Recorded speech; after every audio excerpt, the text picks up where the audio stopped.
जातीय क्षेत्र विकास आपके लिए महत्वपूर्ण होता है? ठीक है, अब बताइए किस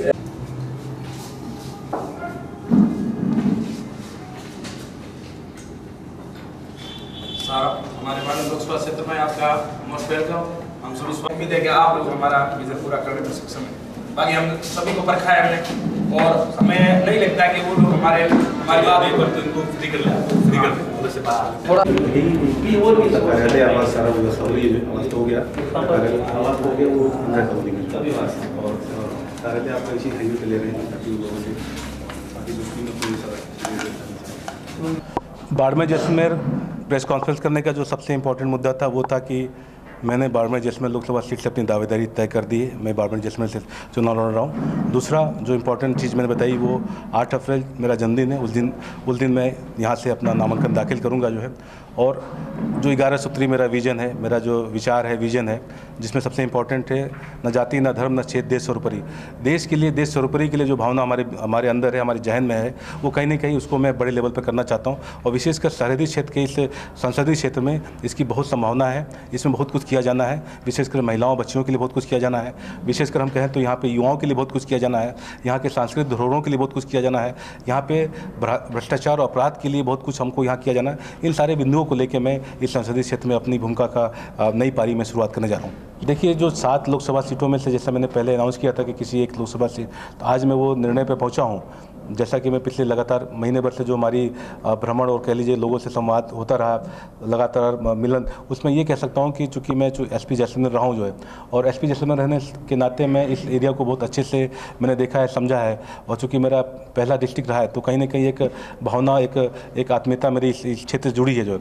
और चूँकि यहाँ पे बहुत गैप है जो है, यहाँ इंफ्रास्ट्रक्चर को लेकर कह सकते हैं, यहाँ विकास को लेकर कह सकते हैं, लॉ एंड ऑर्डर कह सकते हैं, लोगों के जो है मानसिक जो स्थिति है उसको बेहतर करने के लिए कह सकते हैं। और विशेषकर जो इंपॉर्टेंट चीज़ें हैं वो कहीं ना कहीं महिलाओं, बच्चियों और युवाओं को लेकर है, जिसको लेकर मैं हमेशा चिंतित रहा हूँ। और मुझे लगता है कि यहाँ पे बहुत कुछ करने को अगर ईश्वर मौका देगा तो मुझे लगता है कि यहाँ से बहुत कुछ किया जा सकता है।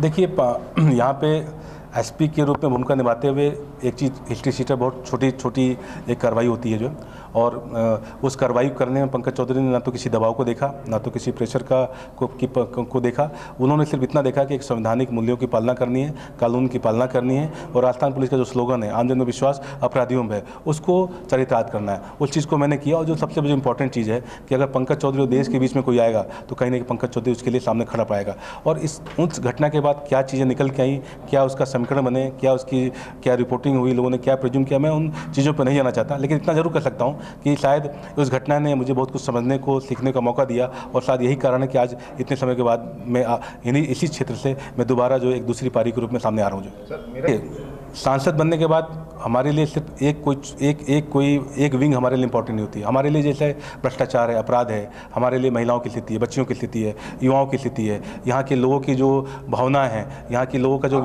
इससे कुछ सीखा है इसीलिए। देखिए, तो ये अपराध कह सकते हैं कि अपराध, अगर कोई अपराधी है तो डेफिनेटली बात है, अगर वो बड़े लेवल का कोई अपराधी है जिसका कि कहीं ना कहीं एक दुष्प्रभाव इस पूरे इलाके में है, कहीं ना कहीं देश की सुरक्षा से बातें आती हैं, तो बातें संसद तक जाएंगी। और पंकज चौधरी अगर सांसद बन के यहाँ जाते हैं तो यहाँ सिर्फ एक हिस्ट्री शीटर नहीं, यहाँ जितने भी अपराधी हैं सबकी बातें आएंगी, सब एक्सपोज होंगे। और मैं आपको पिछले कुछ समय से मैंने आपको जैसे बताया भी है कि प्रत्येक माह एक भ्रष्ट IAS और एक IPS का मैं खुलासा भी कर रहा हूँ। मैं इसलिए कर रहा हूँ कि कहीं ना कहीं इस सिस्टम में जो खामियां हैं, कहीं ना कहीं इस सिस्टम में जो लोग कुंडली मार के बैठे हुए हैं, इस व्यवस्था को कहीं ना कहीं एक नकारा बना रहे हैं, उनको एक्सपोज करने की आवश्यकता है। और पंकज चौधरी सांसद रहने के रूप में वो इस भूमिका का निर्वहन करेंगे, उसमें किसी को संदेह करने की आवश्यकता नहीं। यहाँ के लोगों ने पंकज चौधरी को देखा है, परखा है, समझा है।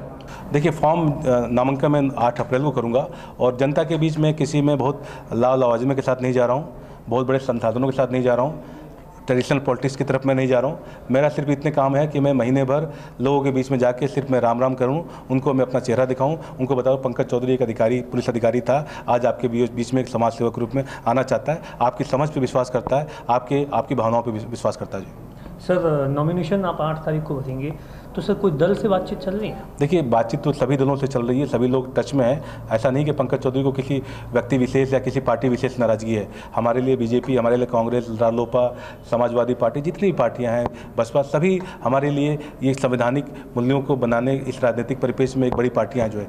लेकिन पंकज चौधरी का क्या निर्णय होगा, जैसे आज जो निर्णय लिया गया है, आज मैंने वो निर्णय आपके सामने बताया जो है। अप्रैल फर्स्ट वीक में जो निर्णय होगा, मैं आपसे रूबरू होकर उस बातों का मैं खुलासा करूँगा। सर मुकुल पंकज चौधरी प्रचार प्रसार करेगी आपका?